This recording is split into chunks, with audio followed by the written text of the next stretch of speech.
Bismillahirrahmanirrahim. Assalamualaikum warahmatullahi wabarakatuh. Innal hamdalillah nahmaduhu wa nasta'inuhu wa nastaghfiruh wa na'udzu billahi min syururi anfusina wa min sayyiati a'malina. May yahdihillahu fala mudilla lahu wa may yudlil fala hadiya lahu. Asyhadu an la ilaha illallah wahdahu la syarika lah iqraran bi wa tauhida wa asyhadu anna Muhammadan abduhu wa rasuluh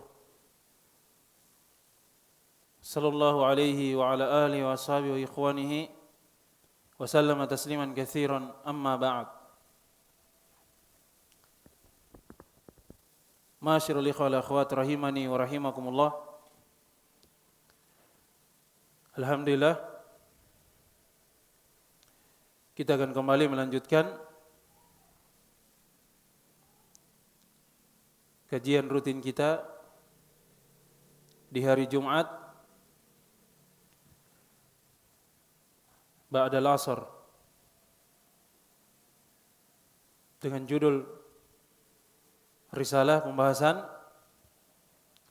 Haqquz Zawjaini, hak dari pasangan lelaki dan wanita. Risalah yang ringkas ini adalah karya dari Syekh Sulaiman ibn Salimullah Ar-Ruhaili hafizahullah ta'ala. Pada pertemuan yang sebelumnya kita telah menguraikan dari ucapan beliau hafizahullah ta'ala, min haqqi zawjaini 'inda aqdin nikah ayyakuna al-aqdu an ridha min at-tarafaini wa la yajuzu lil wali ay yajbira al-mar'ata bikran kanat aw thayyiban bi ayyi naw'in min anwa'il ijbar. Dari hak kedua belah pihak antara lelaki dan wanita ketika akad nikah, hendaknya lah akad tersebut berdasarkan keridhaan dari kedua belah pihak, laki-laki dan wanita, dan tidak diperbolehkan bagi seorang wali, ayah dari wanita yang ingin menikah, untuk memaksakan pernikahan tersebut kepada putrinya. Apakah putrinya itu gadis atau janda? Ini telah kita sebutkan dari penjelasan yang disebutkan oleh beliau hafizahullah ta'ala. Maka dimintai keridhaan dari wanita itu, jangan sampai terdapat unsur paksaan di dalamnya, ada intimidasi sehingga wanita itu mengatakan iya, dia terima. Ini telah berlalu dari ucapan beliau hafizahullah ta'ala. Dan juga perlu untuk kita ingatkan, dari syarat pernikahan itu harus ada wali. Apakah wanita yang akan dinikahi tersebut gadis atau janda? Harus dengan wali. La nikaha illa bi wali. Was sultan wali man la waliyalah. Dan pemerintah itu dia adalah wali bagi siapa yang tidak memiliki wali. Jadi harus ada walinya. Tidak syah pernikahan itu tanpa ada seorang wali. dari seorang wanita. Ini telah kita uraikan. Ada sebahagian dari para ulama yang berpendapat boleh kalau dia janda. Tapi ini jangan dibuka dari pintu yang bergampangan. Banyak akan muncul dari hal-hal yang tidak baik dari hal tersebut kalau seorang itu bermudah-mudahan dalam hal ini. Kemudian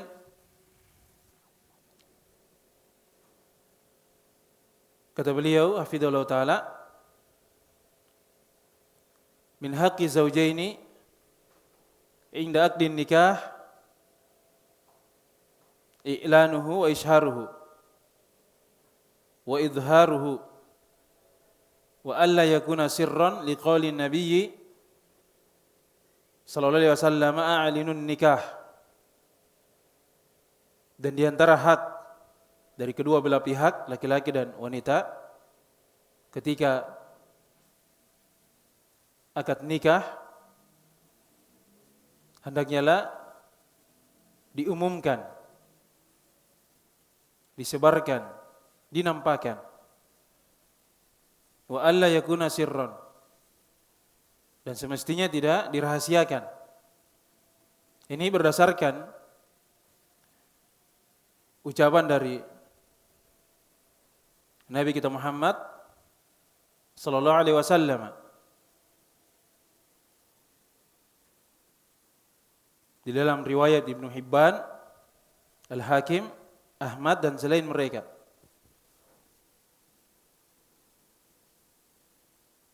Hadisnya adalah hadis yang hasan, sebagaimana yang dihasankan oleh Syekh Al-Albani rahimahullah ta'ala. A'linu an-nikah. Kata Nabi kita Muhammad sallallahu alaihi wasallam, umumkanlah pernikahan itu. Ini dengan lafaz konteks perintah yang menunjukkan akan wajibnya. A'linu. Ini fil amr. Al-aslu fil awamir tufidul wujub. Asal dari perintah itu bermakna wajib. Dan ini pendapat dari jumhurul ulama, mayoritas dari para ulama.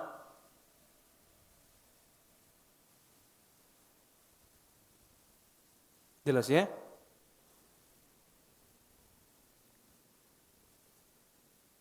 Oleh sebab itu ketika kita melihat dari dalil-dalil yang berkaitan dengan pernikahan, misalnya ucapan dari Nabi kita Muhammad sallallahu alaihi wasallam, la nikaha illa bi wali wa syahidai adlin.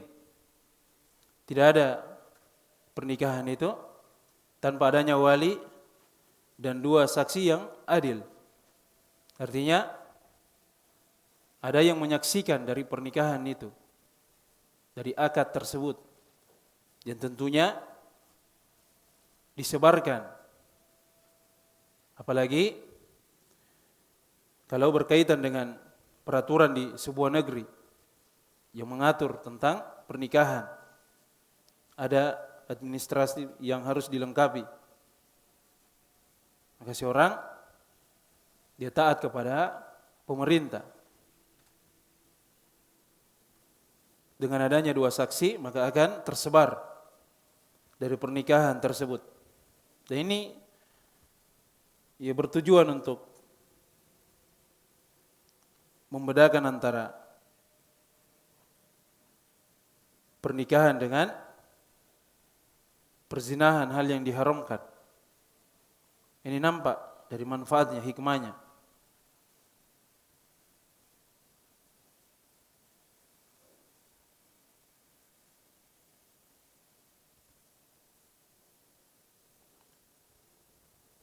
Dan ini telah kita sebutkan juga pada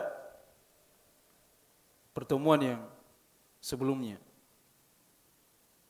Jelas ya? Kemudian kata beliau hafizallahu ta'ala,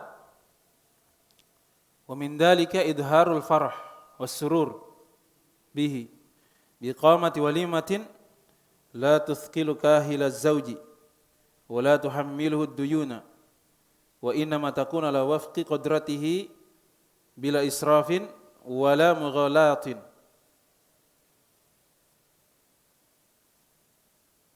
Kata beliau hafizahullah ta'ala, ketika pernikahan itu diumumkan, disebarkan, dinampakkan, ini bertujuan untuk menampakkan dari kebahagiaan, kegembiraan, dan dengan mengadakan walimah, acara setelah akad nikah, ini juga tujuannya untuk mengumumkan dari pernikahan tersebut agar tetangganya atau masyarakat itu tahu bahwa dia sudah menikah. Perempuan yang bersamanya itu adalah istrinya. Tidak terjadi prasangka yang tidak baik. Jelas ya? Ini sudah kita jelaskan pada pertemuan yang sebelumnya. Kalau dia ingin membuat dari acara pernikahan sebagaimana pada umumnya yang berjalan di tengah masyarakat, jangan sampai dia membebani dari pihak lelaki. Sebahagian dari keluarga pihak wanita terkadang karena persaingan atau rasa malu disebut dari jumlah uang yang harus diserahkan oleh pihak lelaki itu dengan nilai yang amat besar, memberatkan. Walaupun misalnya sebelumnya sudah ada kabar bahwa diringankan dari uang panainya, tapi terkadang dari pihak keluarga ikut campur.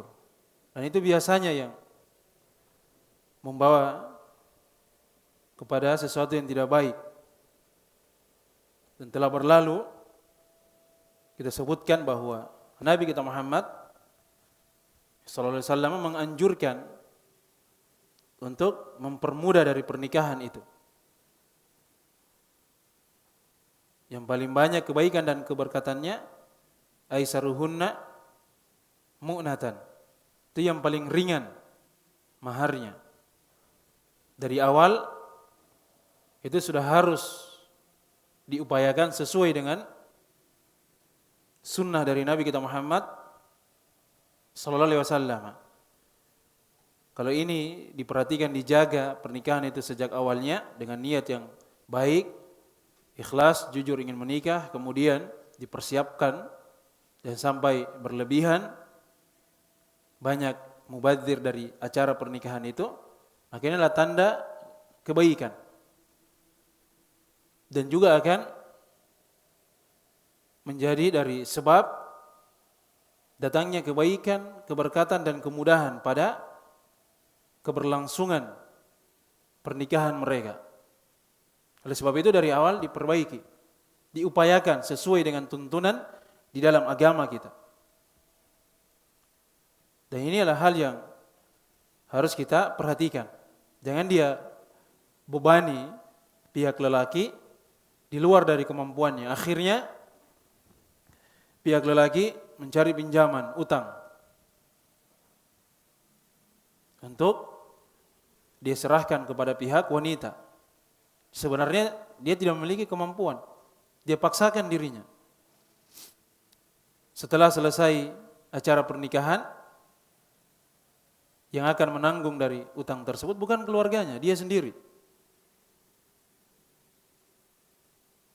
Dia dan istrinya. Adapun keluarganya yang meminta nilai terlalu mahal, setelah itu dia tidak ada urusan lagi. Oleh sebab itu pihak wanita atau seorang wanita kalau dia ingin menikah, maka dia persiapkan, dia berupaya untuk berbicara dengan kedua orang tuanya, keluarganya, dia berikan nasihat bahwa pernikahan apabila sesuai dengan tuntunan di dalam agama, maka itu pasti akan membawa kebaikan dan keberkatan. Jelas ya? Sebahagiannya lagi karena terlalu berat dari maharnya, kemudian uang panainya mungkin terlalu mahal, akhirnya laki-laki ini karena tidak dibekali dengan agama yang baik, kerjasama dengan pihak wanita, sehingga mereka mengambil jalan pintas. Terjadi perzinahan dengan harapan kedepannya akan dimudahkan, karena sudah tidak ada jalan lagi. Dan ini juga banyak yang terjadi di tengah masyarakat kita. Itu asalnya karena tidak berpegang dengan agama, tidak kembali kepada sunnah dari Nabi kita Muhammad sallallahu alaihi wasallam. Ini akibat-akibat buruk, hal-hal yang semestinya tidak terjadi, tapi karena di luar dari anjuran dalam agama kita, akhirnya muncullah hal-hal yang negatif. Jelas ya? Oleh sebab itu kita ya sebagai seorang muslim yang memiliki keinginan untuk menikah, maka harus kita waspadai dari hal tersebut. Kita sudah menikah, kita punya anak, kita punya putri, maka kita mudahkan. Jelas ya? Dan jelas laki-laki tersebut adalah orang yang baik, orang yang soleh, dia jujur ingin menikah, maka kita permudah dari laki-laki yang ingin melamar dari anak kita. Idza atakum man tardawna dinahu wa khuluquhu fazawwijuhu. Apabila datang kepada kalian dari seorang lelaki yang kalian ridhoi agama dan akhlaknya, fazawwijuhu, maka kalian para wali nikahkan anak kalian dengannya. Illa, kalau tidak, kalian tidak lakukan, boleh jadi akan ada fasadun fil ard, kerusakan yang akan timbul setelahnya.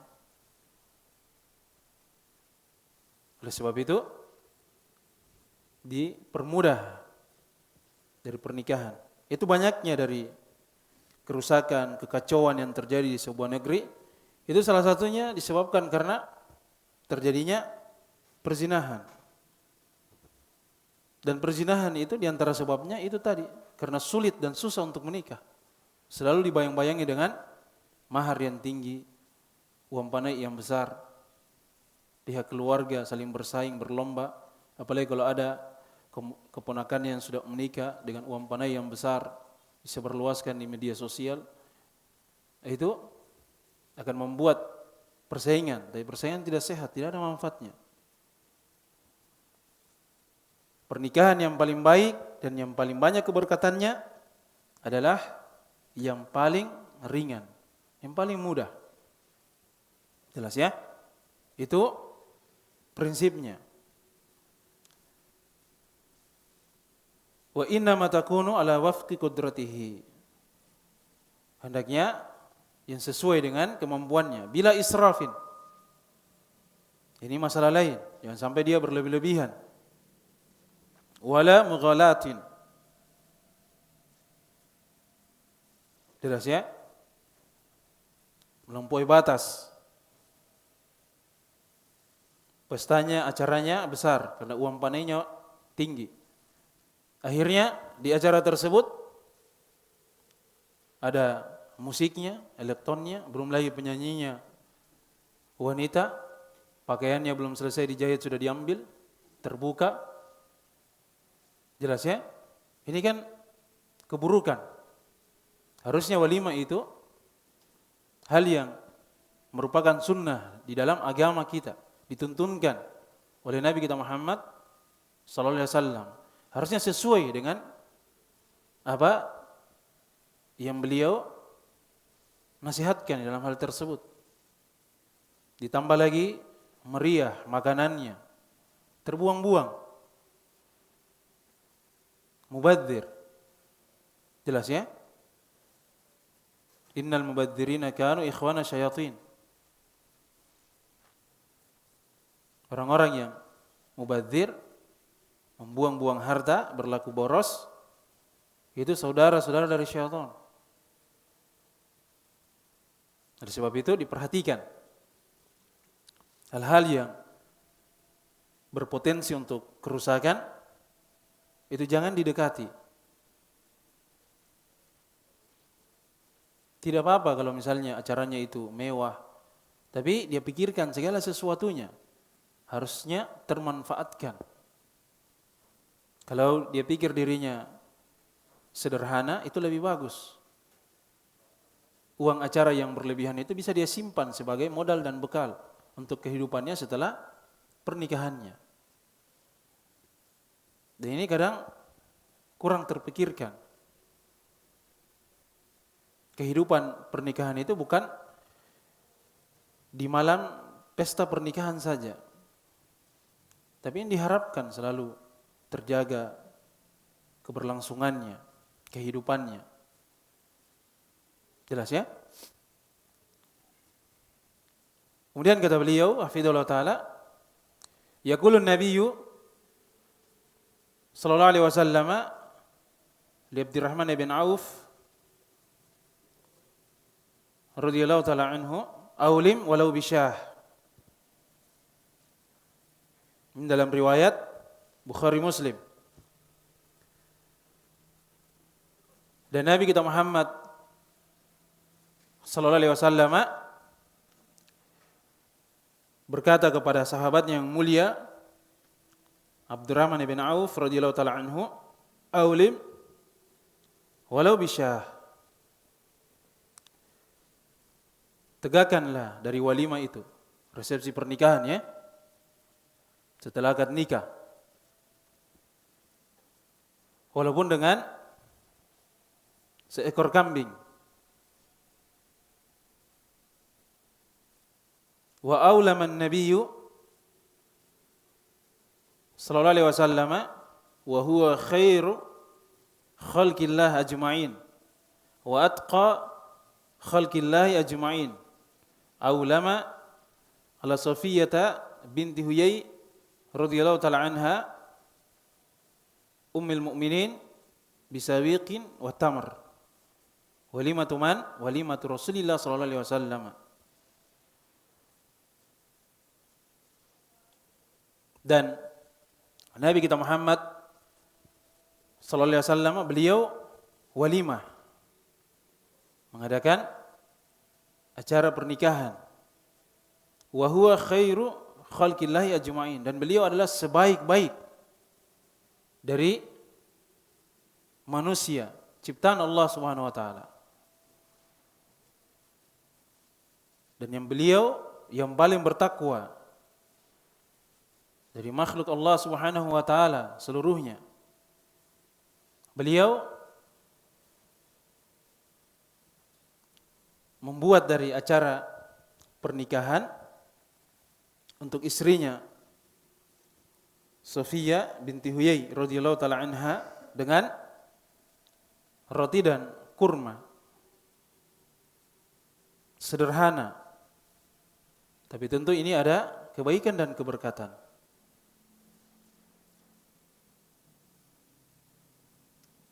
Ketika dia sudah melangsungkan akad nikah, ada resepsi pernikahan, dia mengundang dari keluarganya, maka ini dari sebab juga terumumkannya, tersebarnya dari pernikahan itu.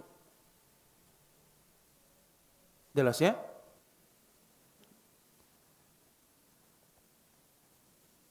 Kata beliau, hafizallahu taala, ini acara walimah siapa?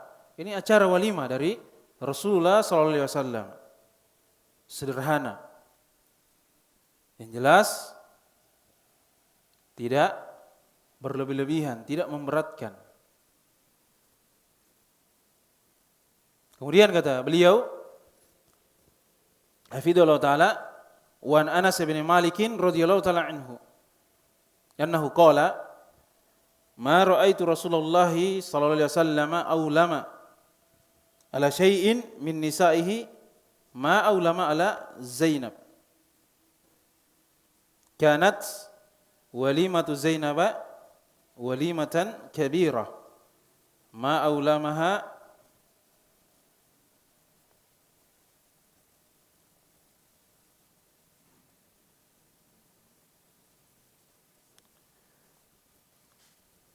kata beliau hafidhahullah taala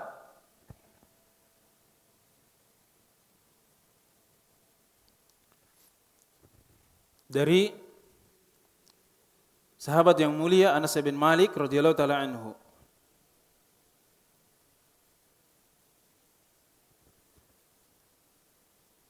bahasanya beliau radhiyallahu taala anhu berkata, ma ra'aitu, saya tidak pernah melihat Rasulullah sallallahu alaihi wasallam membuat walimah untuk istri-istrinya. Apa yang beliau membuat walimahan itu untuk Zainab Ummul Mukminin radhiyallahu taala anha. Adalah walimah dari Zainab, acara pernikahannya adalah hal yang amat besar.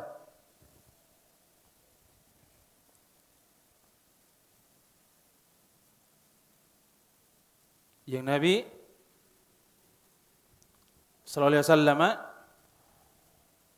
tidak melakukan membuat acara walimahan untuk istrinya seperti acara dari walimahan Zainab radhiyallahu taala anha. Kemudian kata beliau hafidhahullah taala,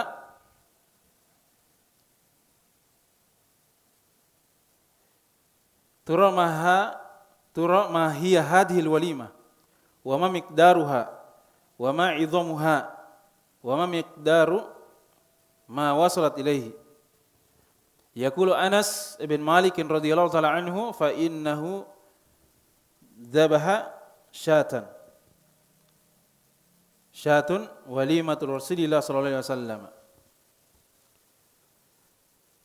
Perhatikan, coba lihat dari walimah Zainab Ummul Mukminin radhiyallahu taala anha. Apa ukurannya? Apa kadarnya? Bagaimana meriahnya? Bagaimana keagungannya? Sampai di mana batasannya? Anas bin Malik radhiyallahu taala anhu mengatakan bahwa beliau sallallahu alaihi wasallam menyembelih seekor kambing dalam walimah tersebut. Jelas ya? Ini meriah. Oleh sebab itu, walimah ini memang ada silang pendapat di kalangan para ulama. Ada yang berpendapat wajib dan ada yang berpendapat mustahab, hal yang dianjurkan. Jelas ya? Jumhurul ulama yang berpendapat wajib itu berdasarkan dari riwayat yang telah kita sebutkan, aulim walau bisyah, walimalah walaupun dengan seekor kambing. Aulim ini lafaz perintah. Al-asl fil awamir tufidul wujub. Asal dari perintah itu pada prinsipnya dia bermakna wajib. Dan di sini tidak ada yang memalingkan dari makna wajib itu. Jelas ya? Dan ini pendapat yang lebih kuat. Oleh sebab itu, dia berupaya untuk melangsungkan dari acara pernikahannya. Walaupun dengan hal yang sederhana, yang jelas itu merupakan anjuran, perintah dari Nabi kita Muhammad sallallahu alaihi wasallam. Yang ketika kita melakukan hal tersebut, maka pasti akan ada kebaikan dan keberkatannya untuk pernikahan kita. Kemudian kata beliau, hafizallahu taala, wa min hadzal bab i'lanun nikah wa idharul farah wasrur bihi bidarbin nisa wal jawari ala dufuf wal ghina at-tayyib. Dan di dalam bab ini juga terdapat dari mengumumkan pernikahan, menampakkan kebahagiaan, kegembiraan dengan adanya walimahan tersebut. Semakin banyak yang mengetahui dari pernikahan kita, maka otomatis semakin banyak yang mendoakan kebaikan dan keberkatan. Terjadi ta'awun di dalamnya, saling tolong menolong, saling membantu untuk mewujudkan acara dari pernikahan itu. Banyak dari bentuk-bentuk kebaikan daripada dia merahasiakan dari pernikahannya. Kecuali kalau dia sudah menikah kemudian menikah untuk yang kedua kalinya, biasanya dirahasiakan. Takut, jelas ya, tidak diketahui oleh orang lain. Bisa-bisa nanti ada yang provokasi istri pertamanya.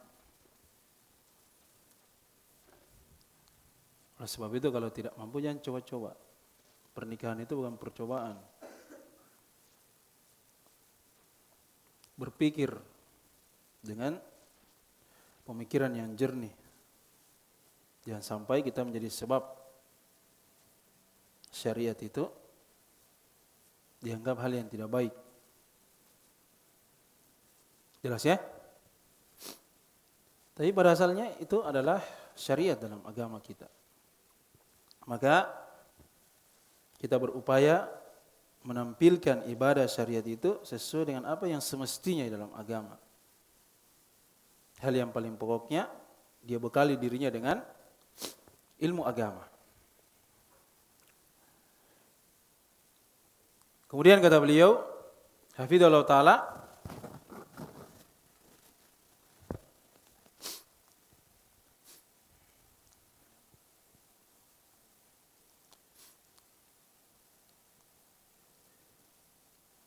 kebahagiaan dan kegembiraan itu juga terlihat ketika di acara walimahan itu adanya wanita atau anak-anak perempuan, mereka menabuh dari rebana. Jelas ya? Wal ghina, nyanyian syair yang baik. Tapi jangan difikirkan bahwa yang dimaksud di sini adalah musik-musik, nyanyian-nyanyian sebagaimana yang tersebar di tengah masyarakat kita. Ya, bukan hal yang seperti itu. Diperbolehkan, tapi ada batasan-batasannya. Jelas ya?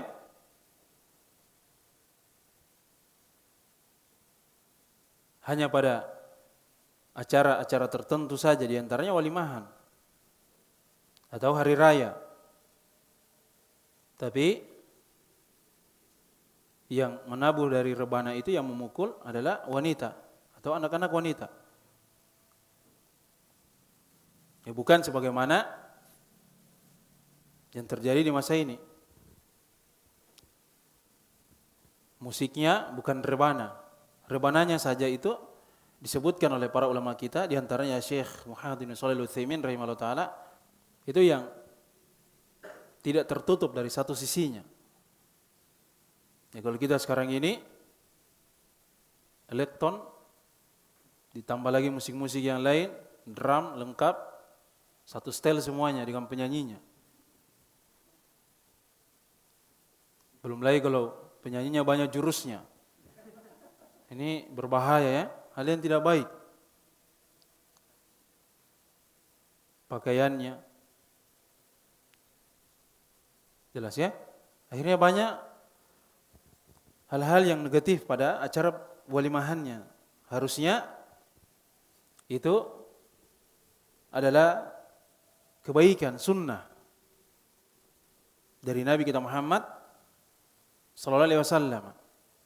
Maka sesuai dengan anjuran beliau. Pada dasarnya nyanyian itu adalah hal yang diharamkan. Jelas ya? Oleh sebab itu ini berbeda ya. Jangan disamakan. Nyanyian musik walaupun tanpa alat musik tapi dia menyebutkan syair-syair yang memiliki lantunan, tangga nada, belum lagi kalau syair-syairnya itu hal-hal yang diharamkan, jelas ya, makanya tidak boleh diucapkan. Jangan dia terjatuh dalam hal tersebut. Kalau kita memeriksa dari nyanyian-nyanyian itu ada kalimat-kalimat kesyirikan di dalamnya.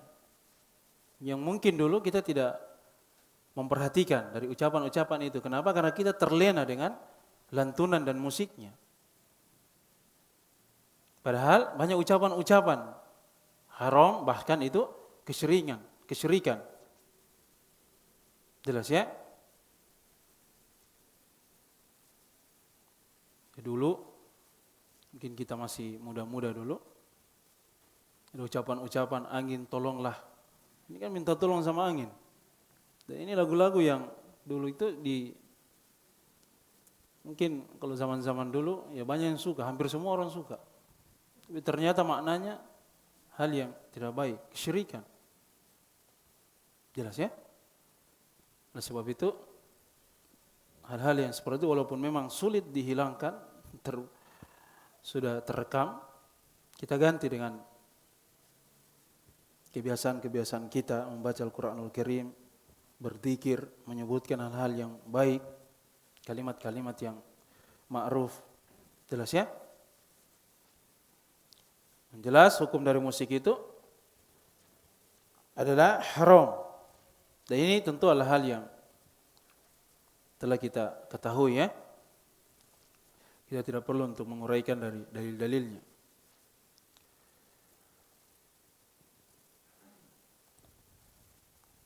Kemudian kata beliau, hafizallahu ta'ala, Fani Rubai' binti Muawid radhiyallahu ta'ala anha qalat, dakhala alayya an-nabiyyu sallallahu alaihi wasallam ghadata bunya alayya fajalasa ala firashi kama majlisika minni wa juwairiyatun yadribna bid-duf yandubna man kutila min abaihinna yawma badr hatta qalat jariyatun wa fina nabiyyun ya'lamu ma fi ghad faqala an-nabiyyu sallallahu alaihi wasallam la taquli hakada wa quli ma kunti taqulina. Ini dalam riwayat Al-Bukhari. Perhatikan ya. Dari Rubai' binti Muawid radhiyallahu taala anha. Bahasanya dia berkata, suatu ketika Nabi sallallahu alaihi wasallam masuk menemui beliau di hari pernikahannya. Maka beliau duduk di atas ranjangku seperti duduk Anda di samping diriku. Kemudian anak-anak wanita perempuan itu menabuh dari rebana dengan menyebut dari orang-orang yang terbunuh dari ayah mereka di saat terjadinya perang Badar. Sampai salah seorang dari anak wanita itu mengatakan, di antara kita ada seorang nabi. Maksudnya Nabi kita Muhammad sallallahu alaihi wasallam, yang dia mengetahui perkara apa yang terjadi di hari esok. Jelas ya? Wa indahu mafatihul ghaib la ya'lamuha illahu. Dan hanya di sisi Allah Subhanahu wa taala kunci dari hal yang gaib, tidak ada yang mengetahuinya kecuali Allah Subhanahu wa taala. Karena terkadang ada syair-syair, lantunan-lantunan, nyanyian-nyanyian itu yang di dalamnya terdapat kesyirikan. Sebagaimana yang telah kita sebutkan tadi. Sebenarnya banyak sekali contohnya.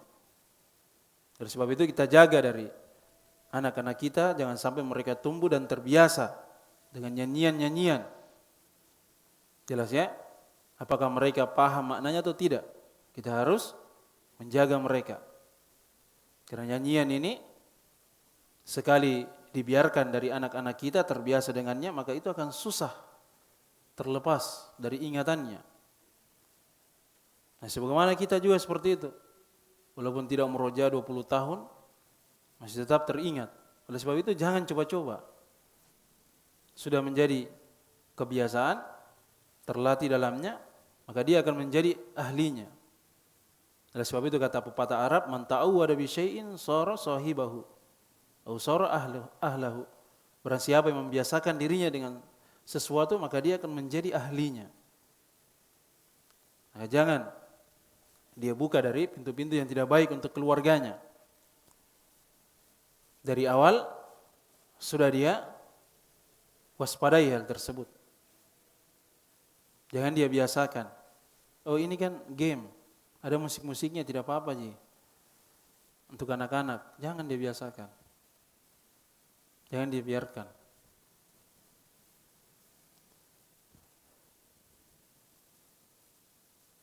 Jelas ya? Maka kata Nabi kita Muhammad sallallahu alaihi wasallam mendengarkan ucapan dari anak wanita tersebut, kata beliau, janganlah engkau mengatakan perkataan yang seperti itu. Tapi ucapkanlah dari apa yang diucapkan oleh para wanita itu sebelumnya. Jelas ya? Ini ada batasan-batasannya, ketat. Dibolehkan hanya pada acara tertentu saja, walimahan atau di hari Id. Yang melakukannya anak-anak perempuan, tidak dengan tarian atau musik-musik. Hanya rebana, itu pun yang tidak tertutup dari salah satu sisinya. Tidak ada lantunan dari syair-syairnya. Jelas ya?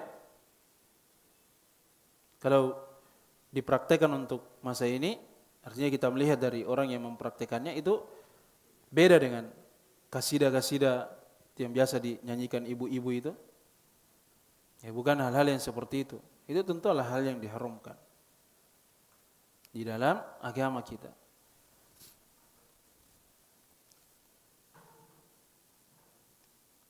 Jelas ya? Pasti ini akan memberikan pengaruh. Orang yang sudah menikmati pecandu dari musik, coba tanya berapa kali dalam sehari dia membaca ayat suci Al-Quran. Mesti dia akan lebih tenang dan senang ketika dia mendengarkan Al-Quranul musik dibandingkan Al-Quranul Karim. Apalagi sekarang ini musik religi, nasyid Islami. Jelas ya? Semuanya dibahasakan dengan hal yang mengkaburkan dari hukumnya. Jadi jangan tertipu dengan penamaan. Kita lihat dari hakikat apa sebenarnya di dalam hal tersebut. Bank syar'i banyak seperti itu. Tapi tidak jauh beda dengan bank konvensional. Ada praktik riba juga di dalamnya, walaupun dia tutupi dengan berbagai cara dari sisi penamaan dan juga transaksi di dalamnya. Tapi kalau kita teliti, kita pelajari, ternyata hakikatnya juga sama. Jelas ya?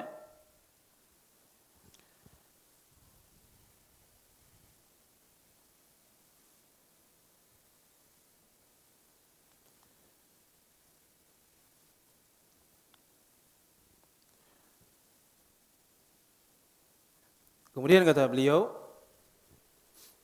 hafidhahullah ta'ala,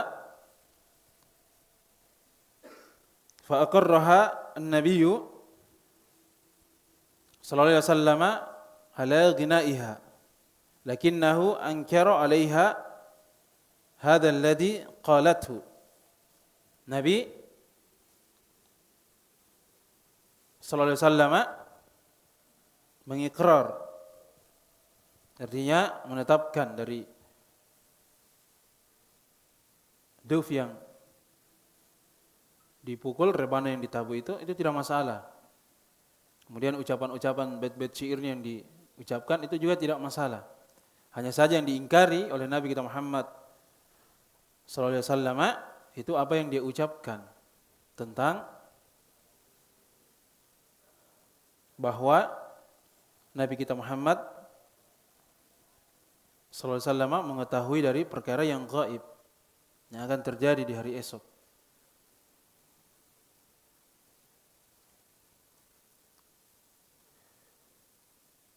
Kemudian kata beliau, hafidhahullah ta'ala, wa ana Aisyah radhiyallahu ta'ala anha annaha zaffat imra'atan wa qad kanat yatimatan fi hijriha ila rajulin minal ansar. Dari Aisyah radhiyallahu ta'ala anha bahwasanya beliau pernah mengiringi dari seorang wanita untuk pernikahan.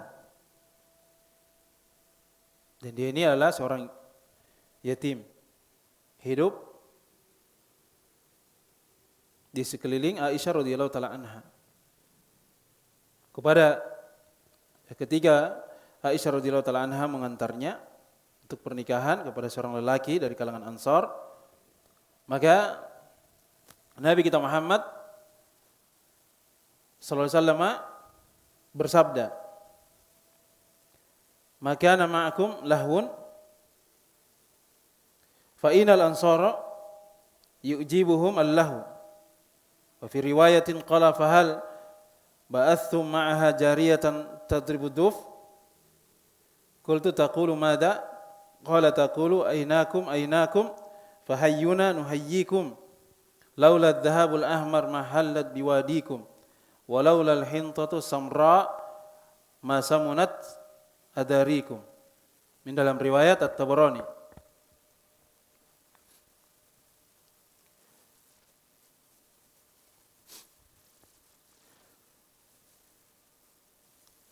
Maka kata Nabi kita Muhammad sallallahu alaihi wasallam,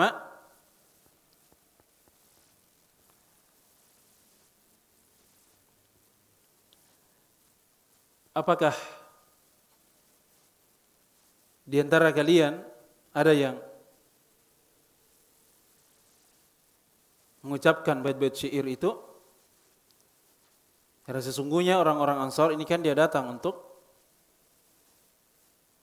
pernikahan dari seorang lelaki dari kalangan Ansar. Nah, sesungguhnya orang-orang Ansar itu menyenangi dari ucapan-ucapan bait-bait syair itu. Wa fi riwayatin, dan dalam sebuah riwayat, fahal ba'athtum ma'aha jariyatan tadribud duf? Apakah kalian membawa dari seorang wanita, anak wanita yang memukul dari rebana itu, maksudnya pada rombongan iring-iringan pengantin itu ke tempat lelaki dari kalangan Ansar? Maka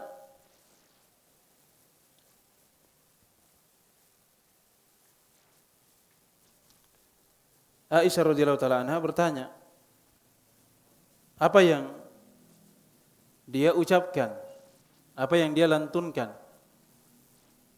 apa yang dia nyanyikan, tapi bukan nyanyian-nyanyian yang sebagaimana hal yang diharamkan ya. Oleh sebab itu tadi saya bahasakan ucapan-ucapan bait-bait syair. Jelas ya? Maka dia pun mengucapkan atainakum fahayyuna nuhayyikum. Kami mendatangi kalian. Kami datang kepada kalian. Maka hormatilah kami. Kami akan menghormati kalian. Laula dhahabul ahmar, seandainya kalau bukan karena emas yang terpancar kemurah-merahan, mahallat biwadikum, maka niscaya kampung kalian ini lembah tidak akan terpancar dari hal yang mengilaukan, hal yang mempesona.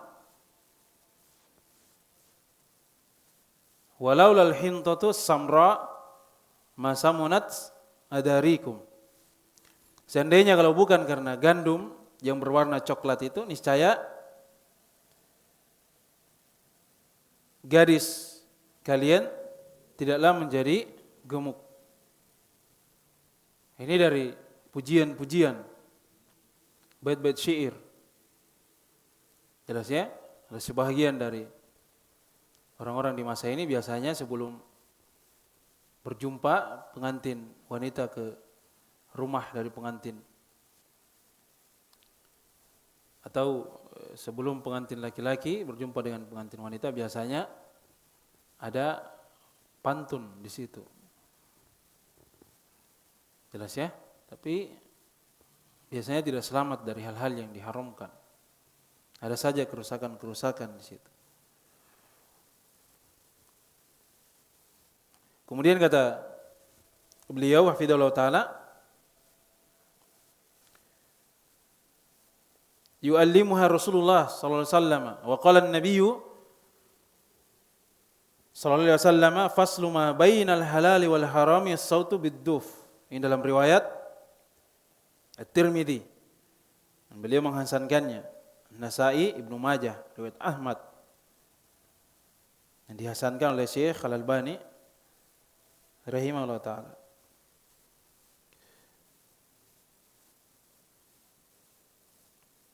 Kata beliau hafizallahu taala, apa yang Rasulullah sallallahu alaihi wasallam mengajarkannya. Dan beliau sallallahu alaihi wasallam berkata, faslu, pembeda, ma bainal halali wal haram, antara hal yang halal dan yang haram itu adalah as-sautu bid-duf, itu suara dari rebana. Jelas ya? Artinya hal yang ya diperbolehkan, tapi dengan ketentuan yang telah kita sebutkan.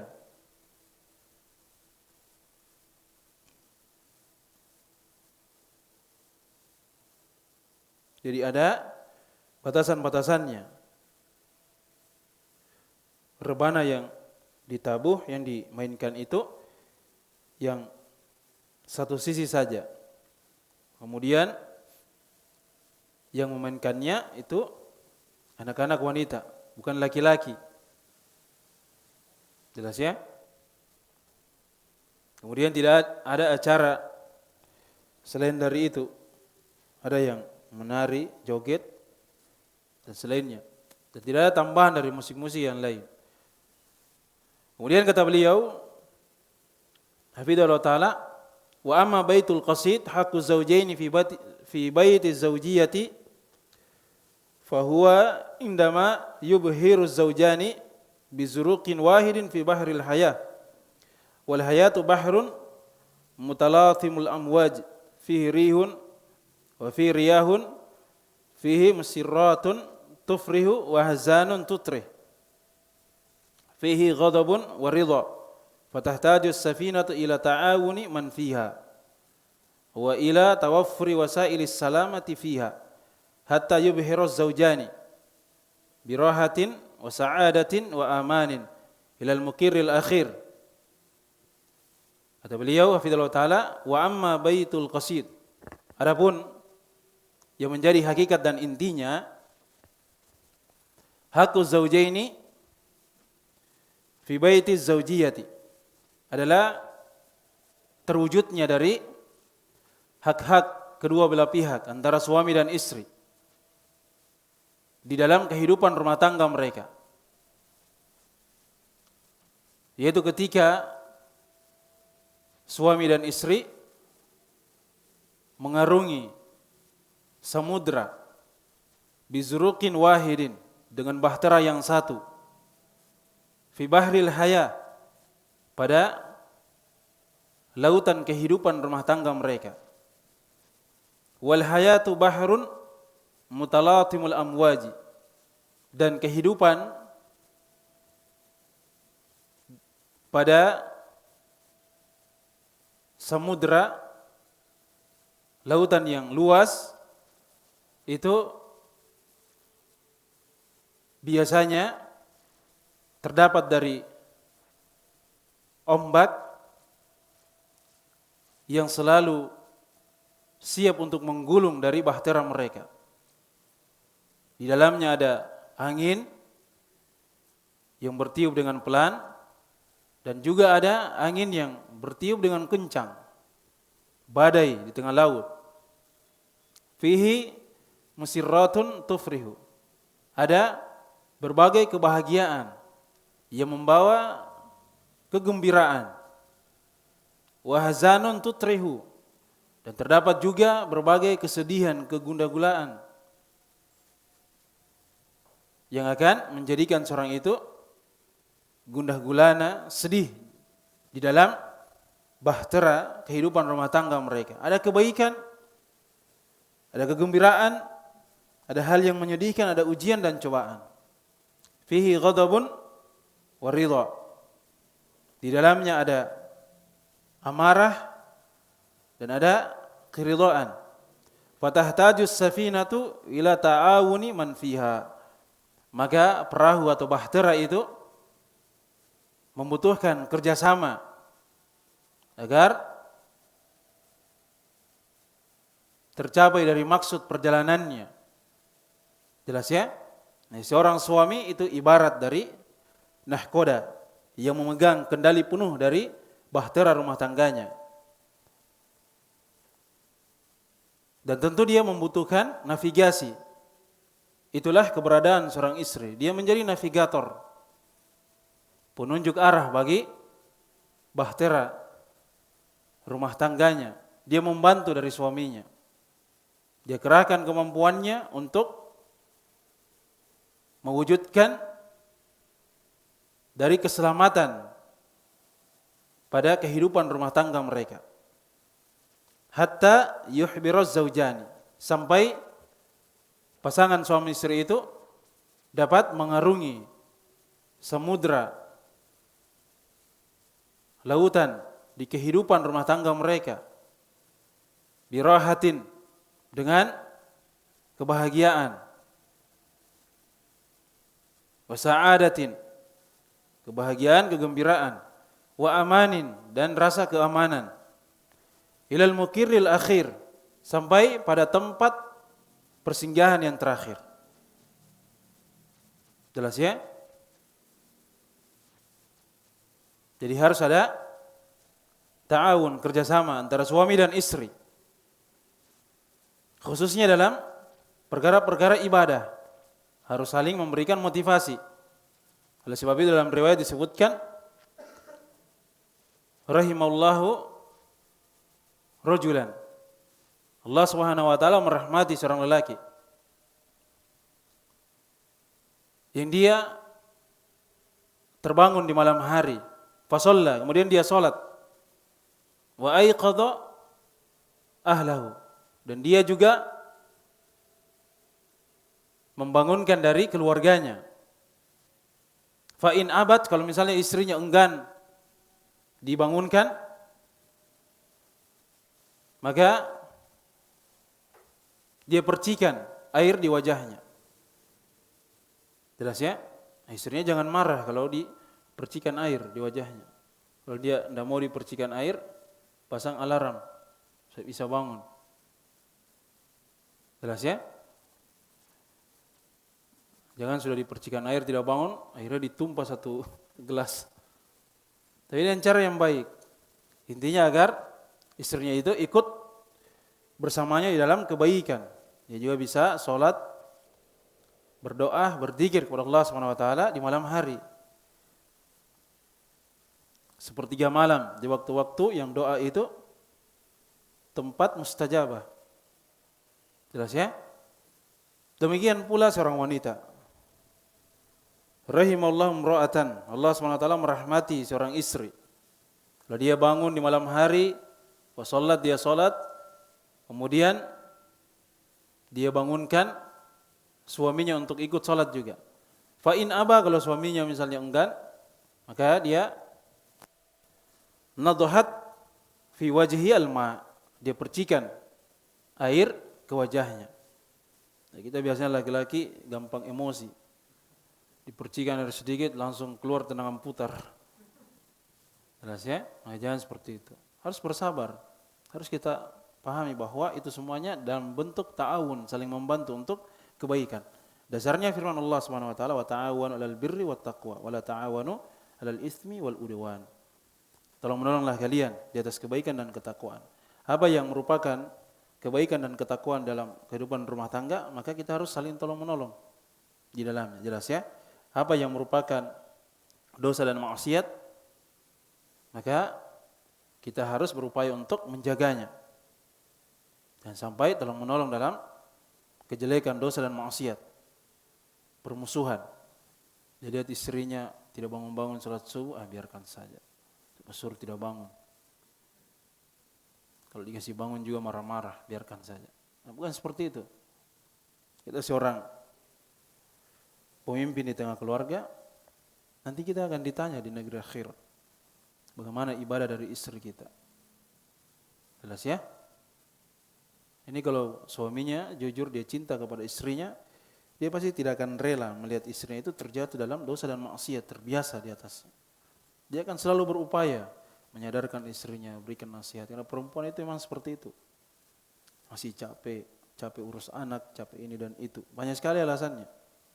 Kita perintahkan sholat, satu alasan, satu perintah, dia sudah siap dengan berbagai alasan. Jangan sampai dia terbiasa untuk mengundur-undur dari waktu sholat, sampai keluar dari waktunya. Ini harus kita perhatikan, ini tanggung jawab kita sebagai kepala keluarga. Ya, kalau yang masih jomblo, biasanya jam 8 baru bangun sholat subuh. Tidak ada yang ingatkan, ada yang bangunkan. Itu jangan selalu bergadang tengah malam. Jelas ya? Kemudian kata beliau, alladzi as'alullah azza wa jalla yakuna jannata rabbil alamin yajtami'u fi zawjani kama jtama'a fi dunya hadhil musiratu fi hadhil hayah tahtaju ila yunfiqa az-zawjani al-huquq bainahuma al-huquq baina az-zawjaini ayyuhal ikhwah fil islami taqum ala taqarrub ila Allah subhanahu wa ta'ala fa adahu hadhil huquq inma huwa amrun yarju bihil insanu thawaba min Allah subhanahu wa ta'ala. Yang kata beliau fi ta'ala, saya memohon, meminta kepada Allah azza wa jalla agar Allah Subhanahu wa taala menganugerahkan kepada kita surganya. Dan dengannya siapa yang sudah menikah berkumpul dalam surga itu. Sebagaimana mereka yang sudah menikah itu berkumpul di kehidupan dunia ini bersama. Diharapkan dia bersama juga nanti di negeri akhirat dalam surganya. Inilah perjalanan dalam kehidupan. Butuh untuk ayuwaffiqa zawjanil huquqa bainahuma, untuk sepasang suami istri itu memahami dari hal tersebut, menegakkan dari hak-hak di antara keduanya, hak-hak di antara pasangan suami istri. Wahai saudaraku, dalam Islam itu tegak apabila itu mendekatkan diri kepada Allah Subhanahu wa taala. ditunaikan dari hak-hak tersebut. Itu adalah perintah yang setiap dari manusia ini menginginkan dengannya pahala di sisi Allah Subhanahu wa taala. Jelas ya? Jadi saling kerjasama, saling membantu, saling menolong dalam kebaikan, keberkatan di dalam kehidupan dunia, dan tentu kebaikan dan keberkatan yang lebih baik untuk di negeri akhirat. Mungkin yang bisa kita sampaikan, semoga manfaatnya kita seluruhnya, dan semoga Allah Subhanahu wa taala mengampuni dari seluruh dosa dan kesalahan kita, melipat gandakan dari amalan-amalan kebaikan kita. Subhanakallahumma bihamdik, asyhadu an la ilaha illa anta astaghfiruka wa atubu ilaik. Wassalamualaikum warahmatullahi wabarakatuh.